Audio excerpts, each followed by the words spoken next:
Hi guys, it's Albert the Analyst. Honestly, I almost did not do any videos regarding this Diamond League meeting in London. So yeah, if my energy is a bit low, I'm sorry. But yeah, let's get straight into it. So, for this one, the performances were really good. Mind you, it was raining, it was cold, and we still showed out. And when I say we, I mean all the athletes. Very proud of everybody, no matter where you placed or how well you did or didn't or feel you didn't do. I feel like as an athlete, once you show up, that's good. You should be proud of that. You should proud of yourself for that. So I'm always proud of the athletes for showing up. All right, so let's get straight into the men's 100 meters. So for the men's 100 meters, of course, if you're new to me, I do predictions for the races going in.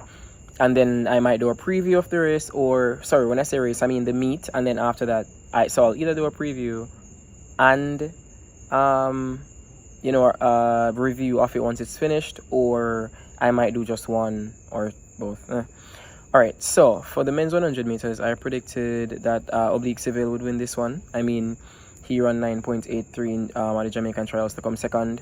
We all saw him have that breakdown, both, I think it was like, emotionally and physically at the same time, because you're telling yourself, oh my god, I'm having these niggles in my leg right as I'm about to run at the trials. Like, why did this happen right now? So that overthinking can lead to you so it was very good that he was able to reset, refocus literally in the moment and still pull out that performance. So I'm like, of course, over the years, Oblique has you can see where sometimes it's like he can do it, but it's like he doesn't do it, right? And then sometimes you might ask yourself, is it a thing where when the lights are on and they're shining at their brightest, his own light dims, right? And I feel like that night when Seville, told himself, I'm still gonna run despite these niggles that I'm feeling, I feel like that was the night when Seville embraced his light. So I'm looking forward to a lot from Seville, honestly, because I feel like he's finally, conquered anything it is that was kind of like, just kind of preventing him from being as great, even greater of an athlete than he already is, because he is a great athlete regardless of medals or not. And I might just do a video separately about this. It's gotten toxic at this point, to be honest. This toxic notion that you don't matter if you don't medal. I don't believe in that at all. Julian has been the sprinter this year who's just been giving us performances. And you're telling me that if she gets silver at the World Champs, then what she's been doing this whole time doesn't matter? Or if she doesn't medal at all? No, I don't believe in that. But we'll talk about that another time. So, Oblique first for my predictions. Second place, I put Akani Simbini. He's been very consistent on the circuit, as if you follow track and field, you'll know. He got his first set of medals. Some of his, some set of medals he got. So of course he would have gotten 4x1 Olympic medal. He got an indoor medal this year, and of course the South African team won the men's 4x1 of the World Relays. So he's been on a roll, really. In third place, I put Noah Lyles. He popped out a few weeks ago. Beat Let's Bogo. He looked really good over that 200. So I'm like, if he looks that good in the 200 at this point of the season, then I just might be able to bet on him for the 100, especially considering that last year when he took on Seville, even though Seville defeated him, he still ran a very fast time at the Races Grand Prix. So I'm like, I'm putting him there. For my dark horse, I put Zarnell Hughes. Now, Zarnell came, was it second or third? I believe it was second. Zarnell came second at the Eugene Prefontaine Classic. And, I remember in my preview video of that, I said I'm expecting a sub 10 from Zarnell at this point of the season. And he went and he got sub 10 and came second. So the thing is, as I said, with where we are in the season, I just felt like Zarnell could give that sub 10. And similarly, with where we are in the season, not only did I feel Zarnell could give a sub 10, that's one. Two, the meet is happening in London. You know, he's off Great Britain, so it's home. Home advantage is a very powerful thing. You notice that the American athletes always dominate the most in Eugene. Home advantage. So I bet on Zarnell's home advantage, his going sub 10 last time, which would give him confidence, and that insane top end speed of his, even though the start. He and I are gonna have to have conversations about that start.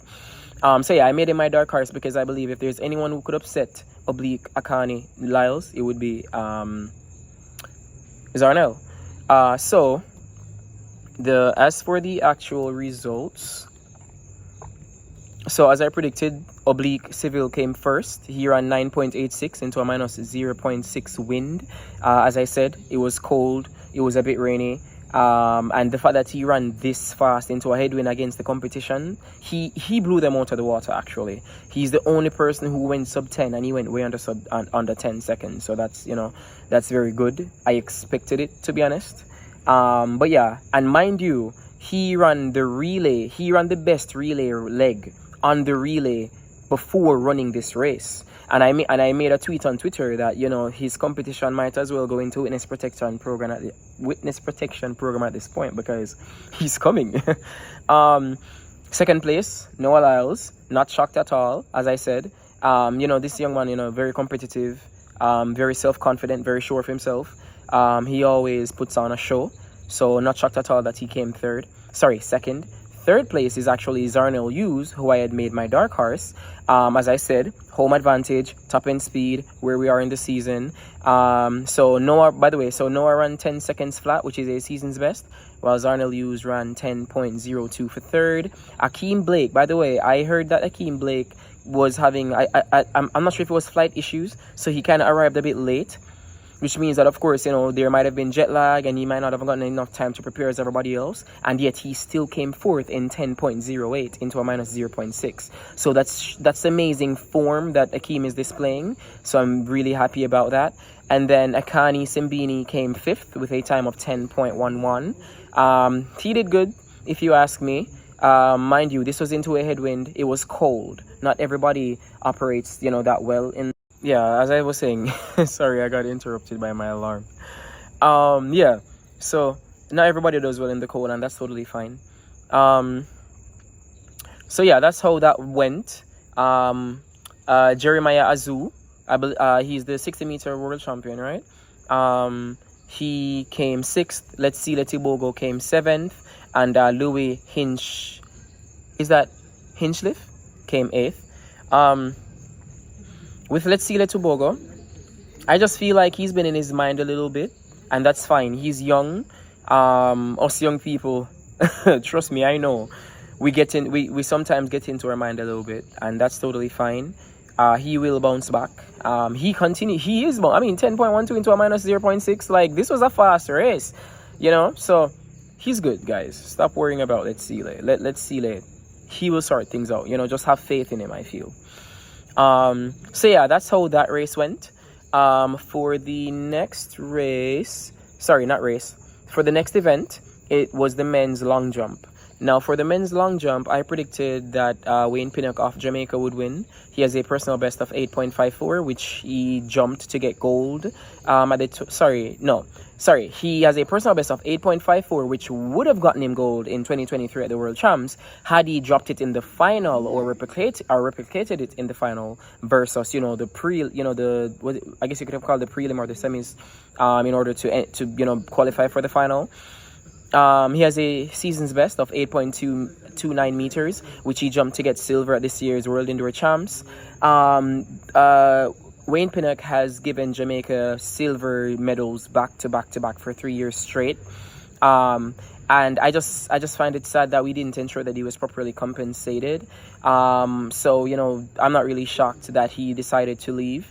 I understand, you know. You know, this man, he has a family to feed, you know, he has a daughter. So, you know, it's a no-brainer as to why he would leave if he's offered what he's worth, you know. So yeah, as I said, I've expressed it before, I fully support him. Hugs from Babsy Grange cannot feed your family, so he can't put food on the table. So yeah, but anyway, I remember at the Racers Grand Prix, Wayne Pinnock jumped 7.92 into a minus 2.2. He looked imperious. He looked personal best ready. At Racers Grand Prix, it's just that the wind was holding him back, and I was like, "Geez, man, imagine if he had jumped that 7.92 with the wind all the way around." Like, so I was like, I'm backing him for this one, especially considering the conditions in London. I'm like, out of all the men coming to this long jump, he's the only one I've seen be jumping into these headwinds and almost go 8 meters, and I'm like, yeah, he's gonna clutch. So yeah, that's why I decided to pick him for first place. And honestly, I'm always going to be cheering for Wayne Pinnock, whether he's jumping for Jamaica or for any other country, because I support hard work and dedication at a human level versus a national level. Because no matter your nationality, patriotism, it might not get you paid, you know. And if you're not getting paid despite being a multi-medalist, then maybe it's time to leave. And I can't wrong him for that. The person I put for second is Miltiadis Tentoglou of Greece, who has a personal best of 8.65 meters with a season's best of 8.46 meters. Us Jamaicans, we call him 1010. And if Jamaicans give you a name, that means that we respect you or we see you as someone worthy of being highlighted. Of course, 1010 has won all outdoor long jump medals since 2020, except for 2022, where he got silver behind Wang Yinyan of China. But yeah, 1010 has been very dominant at the World Champs and the Olympics, where of course that's where it matters most. And so, we kind of have to give him his props for that. However, somewhere that he's not been as dominant at is on the circuit. So for example, at the Zurich Diamond League last year, Wayne Pinnock finally beat and stunned him, which we were all hoping for. I remember we had a field day, especially on Twitter, pun intended. We had a field day on Twitter because we were like, oh my god, we want Wayne to beat this guy. He can't just be beating Wayne and beating everybody else, and Wayne beat him. And then at the Diamond League final in Brussels last year, Tajay Gale stunned him again, and Tajay won the Diamond League. So yeah, I just believe that Wayne would stun him at this meet. Of course, I was like, nobody should be shocked if 1010 does win, because he clearly shines when the lights are at brightest. So, yeah. And I really admire that about him, by the way. In third place, I predicted for it to be Kerry McLeod. He has a personal best of 8.40 meters, a season's best of 8.33 meters.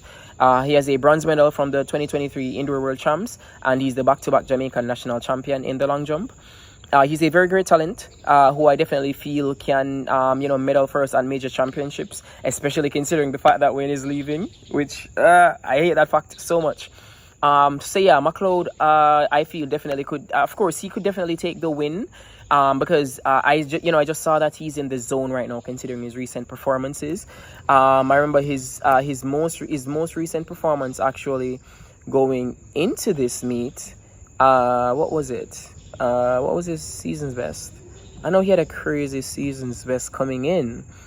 And I almost wanted to put him for first place, but I was like, the conditions, the person, as I said, the person who's really showed me that they can really, do some crazy jumping despite conditions was Wayne. So I'm like, let me put McLeod top 3, knowing that he could come out on top of the pile, right? So yeah, in his previous, so he jumped 8.24 on the 12th of July. So, that's how I was like, yeah, man, I have to put him top 3. And I know that he can come, first, second, third, depending on how well he performs and how much he clutches, of course. So for my dark horse, I actually put Tajay Gale. Of course, Tajay has a personal best of 8.69 meters, which is the Jamaican national record and is the best personal best in the field. He's a 2019 world champion. He jumped his PB at that world championship in Doha. He is the 2023 world champs bronze medalist with double silver at the Knockout Games, silver at the Commonwealth. As I said, defending Diamond League champion. And I will never forget in 2021 at the Tokyo Olympics, where Tajay unfortunately picked up an injury mid competition, and instead of pulling out, Tajay decided to keep going, And honestly, this was one of the most awe-inspiring moments of the Olympics for me as I was watching, because it just really showed me what determination is like, what perseverance is like, what seeing your goals right in front of you and it feels like it's about to slip away and you're like grabbing at it, because that's what it felt like. It felt like he was desperately grabbing at being Olympic champion, which is the epitome of what it means to be excellent at athletics. So I completely understood and sympathized with him when I saw that despite the injury, he just kept jumping and jumping, knowing that it would probably affect him long term. And it seemed to have affected him long term, because honestly he hasn't quite looked like him from 2019 ever since 2021, which is why I have made him, he's a bit of a wild card. He may jump a world lead at this meet, or he may fall shy of the top 3. You get what I mean? And so I made him my dark horse because I know that he could literally beat these guys, or he might not. And I really, really hope to see a lot more consistency from TJ, so that we can all just be. Of course, I'm always in support of the athletes. I'm always believing in them. But I want to be able to believe in you even more. So just please work on that consistency. And that's basically it. So for the results, I need to make these a bit shorter. I'm sure you guys agree. For the actual results, Wayne Pinnock came first, as I predicted, with a jump of 8.20 meters. Tentoglou came second, as I predicted, with a jump of 8.19 meters. Kira McLeod came third, as I predicted, with a jump of 8.10 meters. Tajay Gale did not start. And that's why I made him my dark horse, because he might either jump a world lead or he might not start. But I'm hoping that he's okay though. And we definitely look forward to his next performance. By the way, in fourth place was Mattia Furlani. Now, Furlani, of course, won gold indoors, which I'm very proud of him for. But when I looked at Furlani's performances coming into this meet, it didn't really give me much hope. When it came on to him coming top 3, which is why I didn't predict him top 3 nor making my dark horse. But once he shows as great of performances outdoors as he did indoors, then I'll definitely be considering him going forward for top 3 placements and such. So yeah, that would be it for the men's long jump.